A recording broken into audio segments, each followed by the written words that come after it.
The stone was a promise and a burden.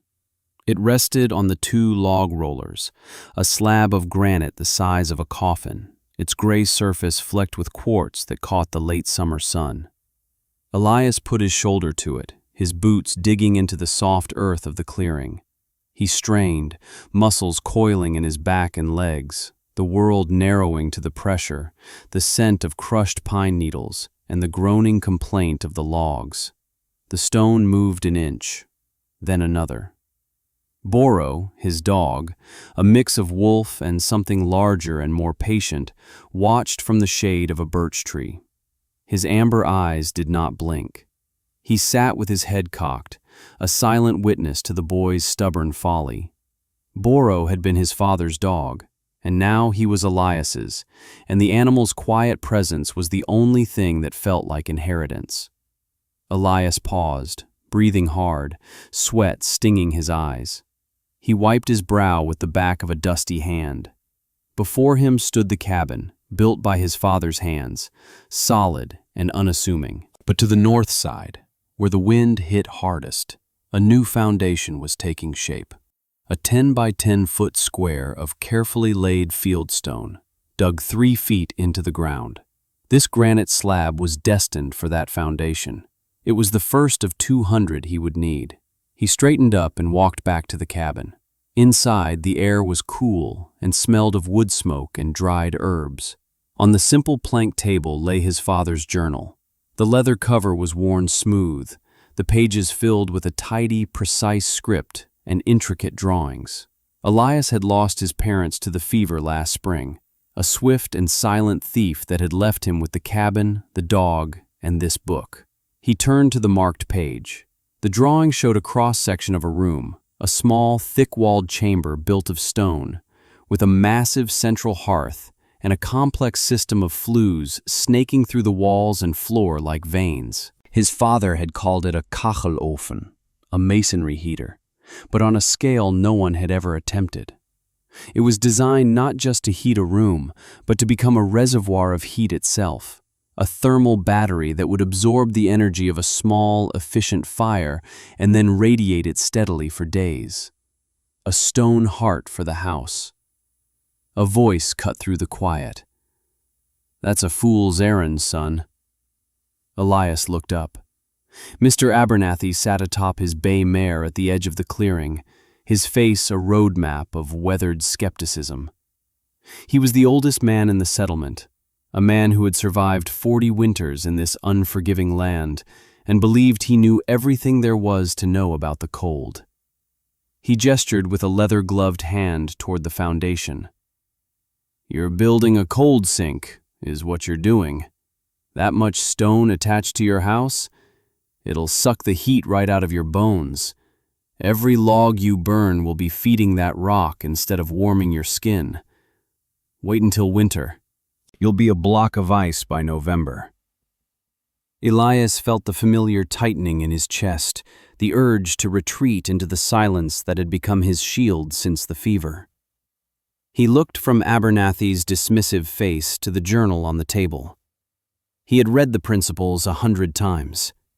He understood the physics of it, the slow absorption and slower radiation. His father had been a scholar before he was a homesteader, a man who trusted numbers and principles over common wisdom. Elias met the older man's gaze. His voice was quiet, barely disturbing the air. "It'll work." Abernathy let out a short, humorless laugh. "Famous last words. Your father was a good man, Elias, but he had strange ideas. Looks like he passed them on to you. Don't come crying to me when you're out of firewood by Christmas and your water bucket is frozen solid next to your bed." He clicked his tongue and turned the mare, riding off without a backward glance. The dust from his departure settled slowly in the still air. Elias watched him go. He felt no anger, only a quiet, hardening resolve. He closed the journal. He walked back out into the sun, Boro rising to pad silently beside him. He put his hands on the cold, unyielding surface of the granite slab. The doubt of an old man was just noise. The stone was real. The work was real. The winter was coming. This was his home. He leaned in, and the log groaned, and the stone moved another inch. The days shortened, bleeding light into the cool, crisp evenings of autumn. The work became a rhythm that governed his life, a liturgy of physical effort. Each morning before dawn, he and Boro would make the half-mile trek to the granite ridge behind the cabin. There, using star drills and a sledgehammer, he would exploit the fissures in the rock. The ringing of steel on steel was the only sound for miles, a sharp, lonely percussion against the vast silence of the forest. He learned the language of the stone, how to read its grain, where to strike to make it cleave clean. The work was brutal. His hands, once soft, became a landscape of calluses, blisters, and healed-over cuts. His back was a constant, dull ache. Some nights he would fall into his cot too exhausted to eat, his sleep a bottomless well of fatigue. He devised a system of levers and a wooden sledge to move the quarried blocks from the ridge to the clearing. Boro, seeming to understand the geometry of the task, would brace his weight against a lever or pull on a rope, his low growls a form of encouragement. Together, they were a slow, inexorable machine. The pile of dressed stone next to the foundation grew, a testament to hundreds of hours of sweat and strain. One by one, he began to lay them. He mixed his own mortar from the blue clay of the creek bed, sand and wood ash, a recipe from his father's journal. It was a sticky, unforgiving mixture, but the book promised it would cure as hard as the stone itself. He built the walls 3 feet thick, leaving channels for the flues as indicated in the drawings. At the center, he began constructing the hearth, a behemoth of stone and fire brick that rose from the floor like an altar. It was slow, painstaking work. Each stone had to be fitted perfectly, the gaps chinked and filled. He felt less like a builder and more like a sculptor, freeing a shape from the chaos of his grief and the wilderness around him. The settlement watched him. Riders would sometimes pause at the edge of his land, observing him for a few moments before shaking their heads and continuing on. The project became a local curiosity, a piece of gossip traded over the counter at the general store. "The boy's building his own tomb," someone said, and the line was repeated until it became accepted fact. One afternoon, Mr. Caldwell, the wealthy landowner from the valley, stopped by in his carriage. He was a large man, accustomed to being obeyed. He surveyed the half-finished walls, his lip curled in a faint sneer. "Son, I admire industry, but this is a waste of good summer days. You have a wood pile to build, jerky to cure. Winter doesn't care about monuments." "I'm preparing for winter," Elias said, trowel in hand, not pausing in his work. "By building a cave?" Caldwell chuckled. "Take some advice. Tear this down. Bank your cabin walls with sod. That's how it's done. That's how it's always been done." "This is my way," Elias replied. Caldwell left in a huff, his disapproval hanging in the air. A few days later, Mrs. Gable came, her face etched with genuine concern. She had been a friend to his mother and brought him a loaf of fresh bread, still warm. "Elias, child," she said, her voice soft, "we're all worried for you. You're working yourself to the bone on this thing. It's not natural. A house needs to breathe. All this stone, it will make the place damp and cold. You'll catch your death." "Thank you for the bread, Mrs. Gable," he said, accepting the offering. "The stone will be warm." She sighed, patting his arm. "You have your father's stubbornness. I pray it doesn't get you killed." Their visits left him feeling more isolated than ever, a solitary monk practicing a religion no one else understood. Only one person approached the project without prejudice. Sarah, the storekeeper's daughter, brought his monthly supplies on her father's buckboard. She was quiet like him, with intelligent, curious eyes. While the others saw a pile of rocks, she saw a design. She walked around the structure, her fingers tracing the line of a flue channel. "They say it will be cold," she said, not as a statement of fact, but as a reported opinion. "They're wrong," Elias said. She looked at the massive, unfinished hearth. "How does it work?" It was the first time anyone had asked. He found himself explaining it, the words coming easily.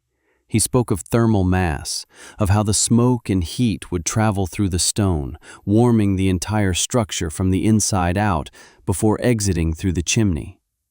He described how a small, hot fire for 2 hours in the morning would keep the room warm for the next 24. He showed her the diagrams in his father's journal. She listened intently, her gaze moving from the drawings to the structure and back again. She didn't mock. She didn't warn him. When he was finished, she nodded slowly. "It makes sense," she said. "It's clever." Her simple validation was like a drink of cool water after a day of hard labor.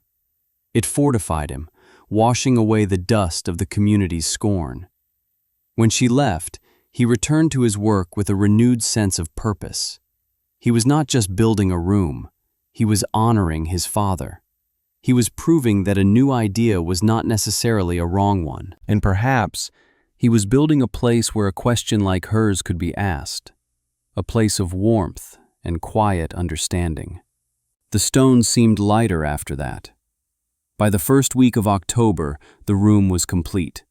The final capstone on the roof was set. The heavy plank door hung on its iron hinges, every crack and seam sealed with a final layer of clay mortar. From the outside, it looked like a stone fortress grafted onto the side of the log cabin, windowless and severe. Inside, it was a cave of granite and shadow. The air was cool and smelled of damp earth and curing clay. It felt subterranean, ancient. The great hearth stood silent and waiting. Elias spent the next 2 weeks preparing for its first firing. This, he knew, was the most critical part. His father's journal was explicit. The first fires had to be small, the heat introduced slowly over many days to allow the mortar to cure fully without cracking. A rushed heating would destroy a season's work. Patience. It was the principle behind the design, and it was the principle he had to live by. While the rest of the settlement was frantically chopping and stacking the last of their winter wood, Elias began the process.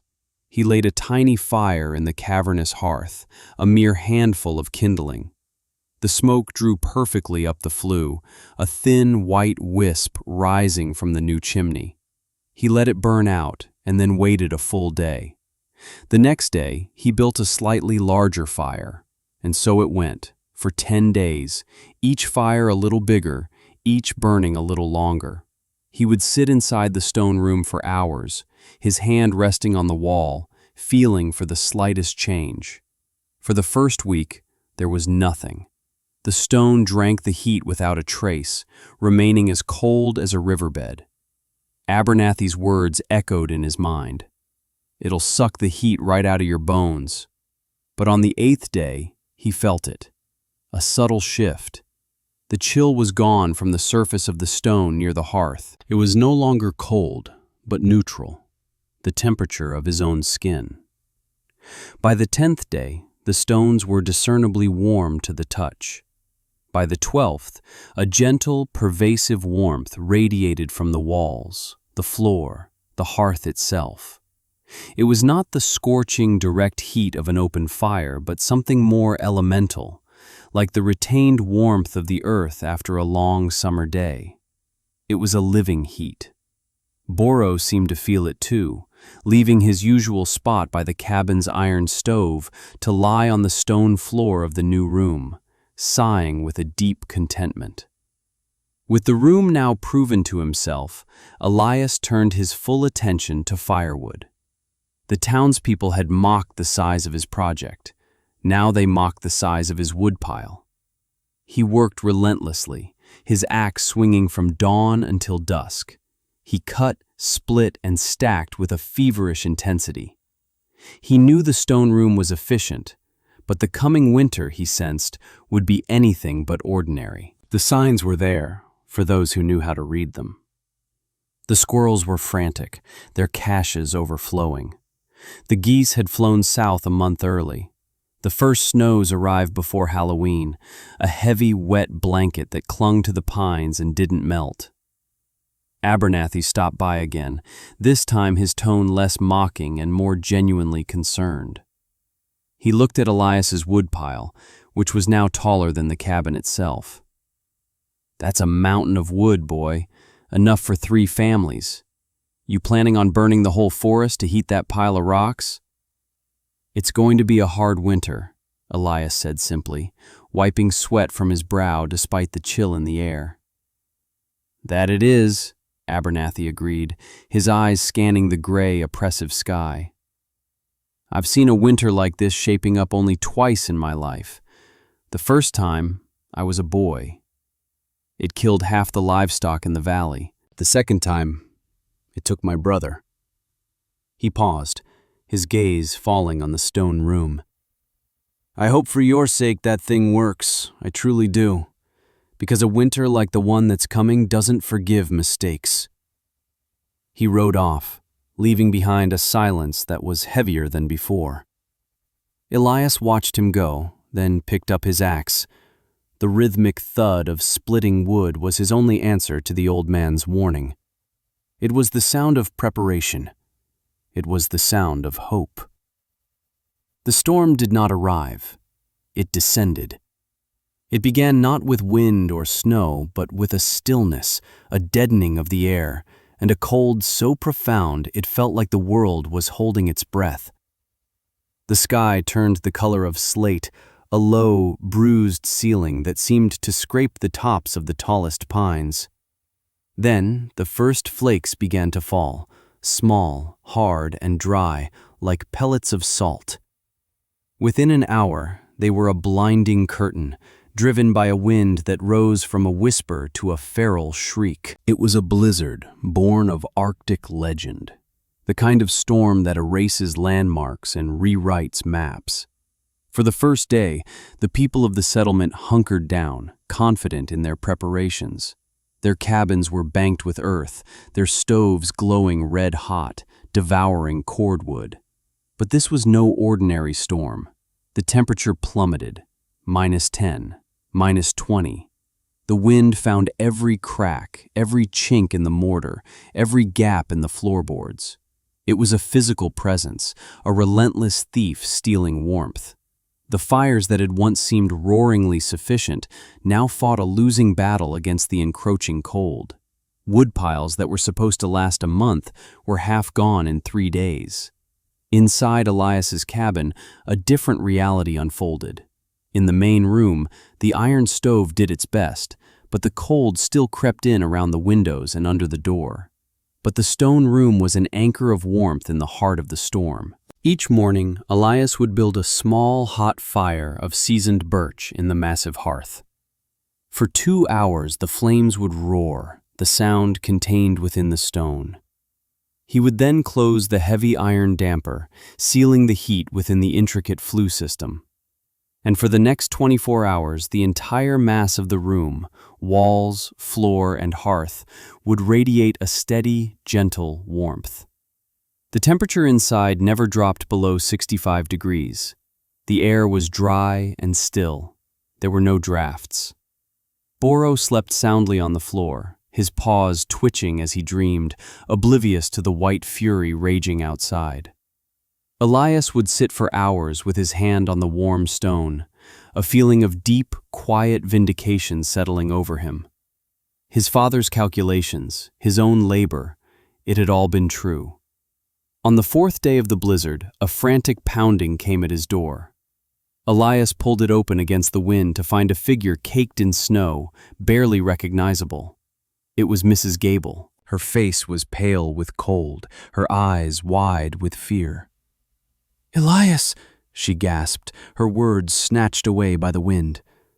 My fire, I can't keep it going fast enough. The wood, it's almost gone. My house, it's as cold as a tomb. Without a word, Elias pulled her inside and led her into the stone room. The moment she crossed the threshold, the change was palpable. Her shivering began to subside. She stared around the room, her hand outstretched to touch the warm wall. Oh, she whispered, the sound a mix of disbelief and relief. Oh my. He sat her down and gave her a mug of hot broth. She drank it, her hands trembling. She was the first. 2 hours later, another knock, this one weaker. It was the Abernathy family. The old man's pride was gone, replaced by a desperate need to protect his wife and 2 grandchildren.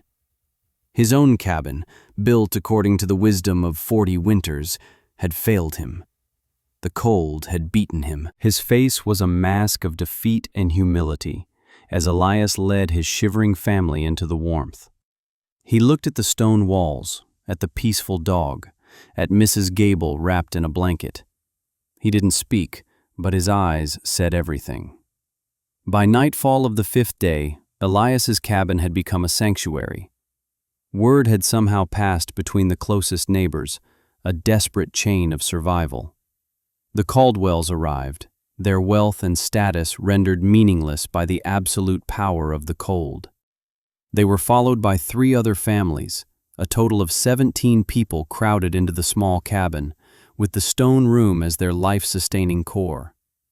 They huddled together, strangers and neighbors, their previous judgments and skepticisms forgotten, replaced by a shared, silent gratitude. They had laughed at the boy building his own tomb. Now they found themselves taking refuge in his ark. Elias moved among them, a quiet, reassuring presence, sharing his food, stoking the hearth, and tending to the children.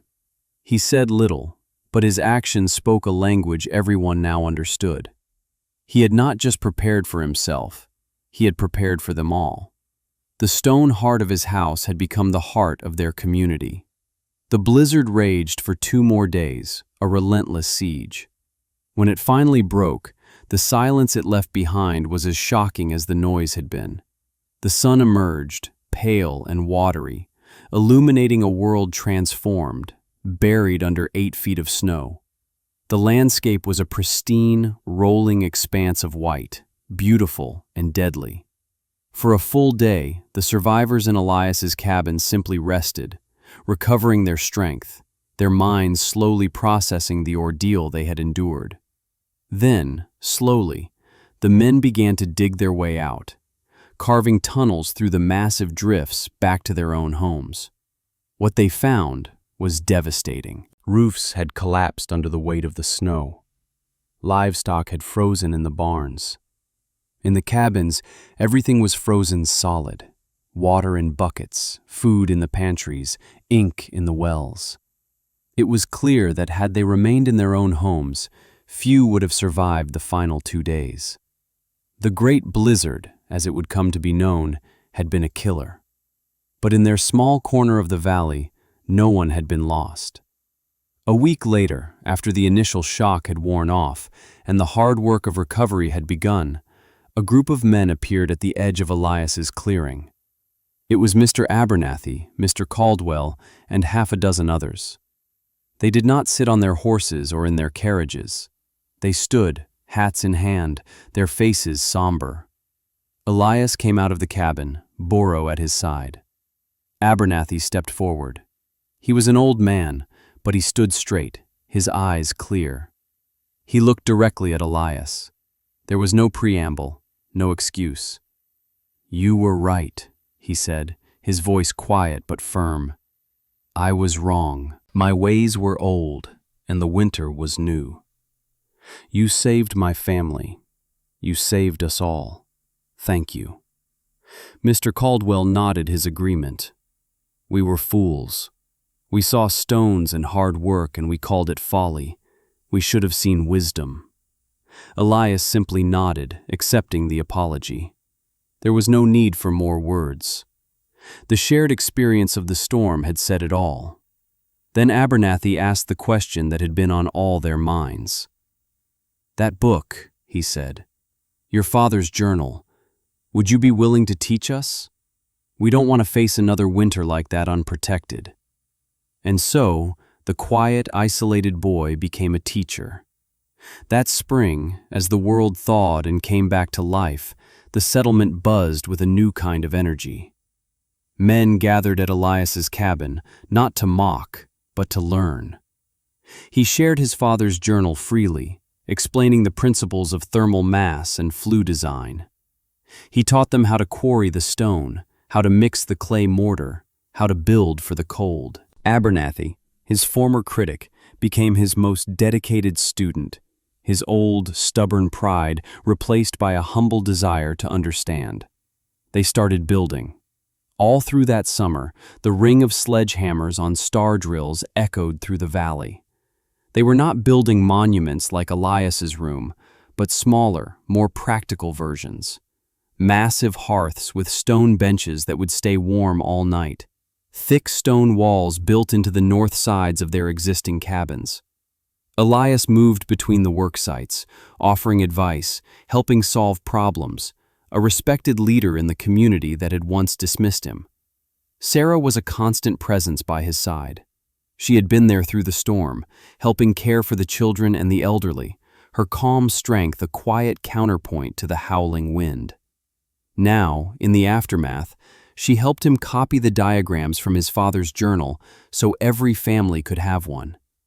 Their shared work and quiet understanding deepened into something more. In the evenings, they would sit together in the stone room, the gentle warmth a silent testament to what he had built and what they were now building together. The room was no longer just a shelter from the cold. It was the heart of a new beginning, for him and for the entire community. Time, like a slow river, smoothed the sharp edges of memory. The winter of the Great Blizzard became a new mark in the valley's history, a point from which all things were measured, before and after. The cabins of the settlement transformed. Each one now bore the mark of Elias's teaching, a stone heart, a thick north wall, a hearth that held its warmth through the coldest night. The people were no longer afraid of the winter. They respected it, they prepared for it, but they did not fear it. They had learned the language of stone and heat. 10 years passed. Elias and Sarah married in the autumn after the blizzard, their wedding attended by the entire settlement. Their children were born in the cabin, their first cries echoing in the warm, safe space of the stone room. Elias, no longer the silent boy, became a quiet man, a leader in the community not through loud words, but through steady action and reliable wisdom. He never boasted. He never said, "I told you so." He didn't have to. The warm homes of his neighbors were testament enough. Boro grew old.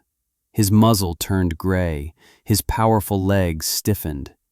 He spent most of his days sleeping on the warm floor of the stone room, the same floor he had watched Elias lay, stone by painstaking stone. He had been the first believer, the silent, steadfast witness.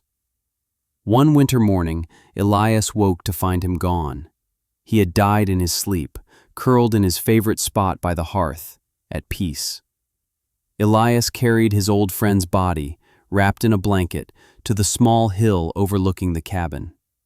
He buried him under a tall pine, marking the spot with a simple, smooth river stone. He stood there for a long time, his hand on the cold stone, remembering the young man and the loyal dog who had moved a mountain together. The years continued to pile up like snowdrifts. Elias's children grew and had children of their own. He taught his son the skills his father had taught him, how to read the stone, how to swing an axe, how to trust knowledge over noise. He passed his father's journal to him, its pages now soft and brittle with age, the ink faded, but the wisdom within it timeless. Elias became the new Mr. Abernathy, the old man of the settlement, but his was a different kind of wisdom. When young people came to him with new ideas, he did not scoff. He listened. He remembered what it was like to be the only one who believed in something. He lived a long and full life. He saw the valley prosper, its people safe and warm, bound together by the shared memory of the great storm and the knowledge that had saved them.